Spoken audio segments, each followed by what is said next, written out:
Gregg Berhalter addresses USMNT roster decisions for March internationals. USMNT head coach Gregg Berhalter announced a 27-player roster ahead of the March World Cup qualifiers that will see the American side confront Mexico at the Azteca Stadium and host Panama before traveling to Costa Rica. Berhalter explained his decisions after unveiling the squad, addressing the shocking omission of defender John Brooks and Sergiño Dest's most recent injury. "Regarding Sergiño, it's not great news," said Berhalter.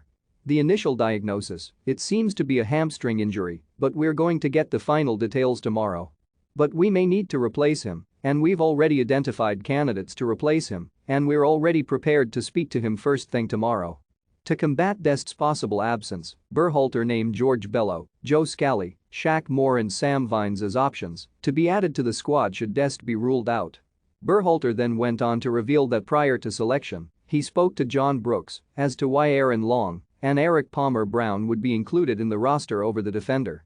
"I had a good conversation with him and explained to him that this is our thinking for the window. This is what we chose to do in this window. It doesn't determine his future with the national team. And I think that's a very important distinction," Berhalter added. The coach revealed that his most recent decision will not have a larger impact on his future with the USMNT.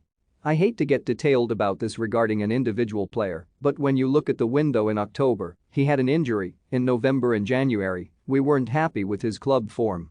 Now he's back playing, and now it becomes about what our game plan is for this window. And there's some details in his game that I talked to him that we need to improve to fit into our game model. And we don't have time on Tuesday to improve these things," he said. "The game's on Thursday, the game's on Sunday. There's not a runway here. So I think when this whole thing settles down, and hopefully we're in the World Cup and we have the June window, the September window, I think there'll be another opportunity for him where we can really start addressing where we think his deficiencies are to be the starting center back in our pool." The USMNT currently sits in second place on the CONCACAF table with 21 points in 11 games, tied with North American rivals Mexico. The American side could qualify during this round of matches should they defeat 2 out of 3 competitors.